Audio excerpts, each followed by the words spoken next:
Terima kasih Anda masih bersama kami dalam Presisi Siang. Operasi Mantap Brata 2023-2024 berjalan dengan aman dan tertib. Selain itu, kasus kejahatan di seluruh wilayah Indonesia mengalami penurunan 33,48%. Hal tersebut disampaikan Kabag Penum Divisi Humas Polri, Kombes Pol Nurul Azizah pada konferensi pers harian Divisi Humas Polri yang berlangsung pada Rabu 6 Desember 2023. Assalamualaikum warahmatullahi wabarakatuh. Salam sejahtera bagi kita semua. Salam Om Swastiastu, Namo Buddhaya, salam kebajikan, salam presisi. Kepada seluruh masyarakat Indonesia, pada hari ini Rabu 6 Desember 2023, saya selaku Kabag Penum Divhumas Polri akan menyampaikan informasi terkait laporan harian pelaksanaan Operasi Mantap Brata 2023-2024. Dalam pelaksanaan Operasi Mantap Brata 2023-2024, secara umum dalam keadaan aman, tertib dan terkendali, dengan jumlah kejahatan dibandingkan dengan tanggal 4 Desember 2023 mengalami penurunan sebanyak 623 kasus atau 33,48%. Adapun jumlah gangguan Kamtibmas pada tanggal 5 Desember 2023 antara lain jumlah gangguan Kamtibmas sebanyak 1.238 kejadian dengan rincian jumlah kejahatan 1.190 kasus, jumlah pelanggaran 13 kasus, jumlah gangguan 32 kasus, jumlah bencana 3 kasus. Sedangkan jumlah laka lantas sebanyak 390 kejadian, antara lain korban meninggal dunia 34 orang, korban luka berat 38 orang, korban luka ringan 374 orang, dan kerugian materi Rp672.750.000. Terdapat jumlah unjuk rasa sebanyak 13 kegiatan dengan rincian yang terdiri dari di wilayah hukum Polda Sumut 5 kegiatan, di wilayah hukum Polda Sulteng 1 kegiatan, di wilayah hukum Polda Sulsel 2 kegiatan, di wilayah hukum Polda Metro Jaya 1 kegiatan, dan di wilayah hukum Polda Aceh 1 kegiatan, serta di wilayah hukum Polda Jateng 2 kegiatan, di wilayah hukum Polda NTB 1 kegiatan. Penggelaran kekuatan personel harian sebanyak 21.300 personel Polri yang terdiri dari 689 personel Satgaspus dan 20.611 personel Satgasda. Jumlah kegiatan personel sebanyak 21.538 kegiatan yang terdiri dari 45 kegiatan Satgaspus dan 21.493 kegiatan Satgasda. Demikian informasi yang dapat kami sampaikan pada hari ini dan kita tunggu bersama update berikutnya.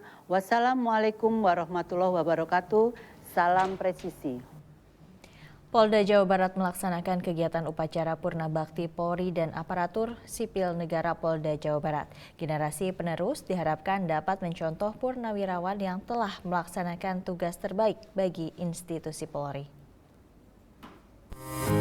Bertempat di lapangan apel Polda Jawa Barat, Kapolda Jawa Barat Irjen Pol Ahmad Wiyagus memimpin upacara Purna Bakti Polri dan ASN Polda Jawa Barat pada 5 Desember 2023. Turut mendampingi Kapolda Jawa Barat dalam kegiatan yaitu Wakapolda Jawa Barat Brigjen Pol Bariza Sulfi.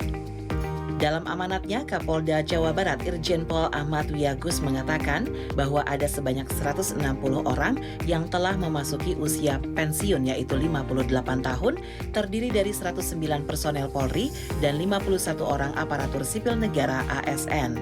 Para purnawirawan diminta untuk tetap mengabdi kepada negara. Generasi penerus diharapkan dapat mencontoh purnawirawan yang telah berjasa bagi institusi Polri. Sebanyak 160 orang terdiri dari anggota Polri atau Polri 109 orang, kemudian ASN 51 orang. Jangan berhenti mengabdi.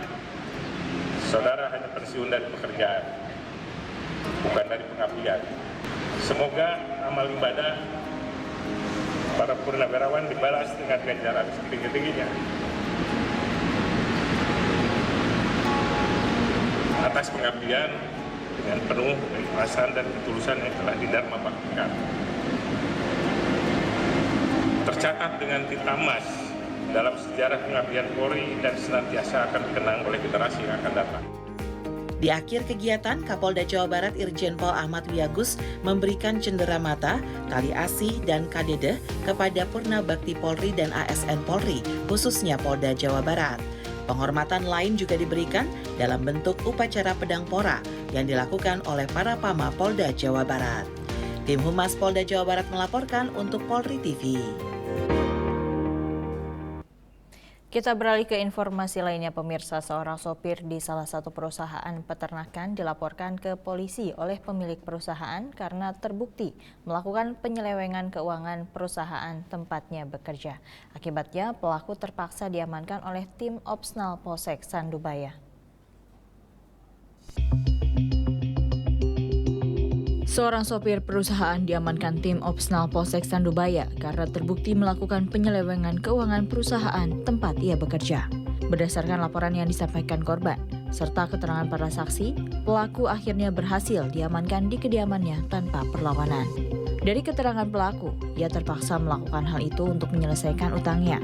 Namun sebelum membayar utang, pelaku menggunakan keuangan perusahaan tersebut untuk bermain judi online. Harapannya sia-sia karena pelaku kalah dan nasibnya tidak beruntung hingga semua uang tersebut habis.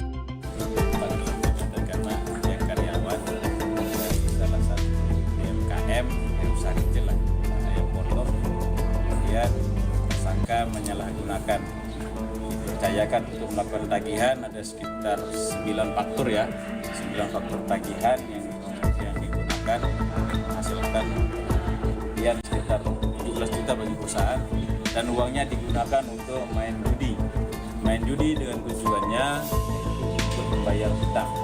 Uang kegelapan sebenarnya mau digunakan untuk membayar hutang, tapi dilipat gandakan melalui judi. Saat ini, pelaku harus kehilangan pekerjaan dan mempertanggungjawabkan perbuatannya di hadapan hukum. Atas perbuatannya, pelaku dijerat pasal 374 dan 372 KUH Pidana dengan ancaman 4 hingga 5 tahun penjara. Tim Humas Polresta Mataram melaporkan untuk Polri TV. Tetaplah bersama kami, Presisi Siang akan segera kembali.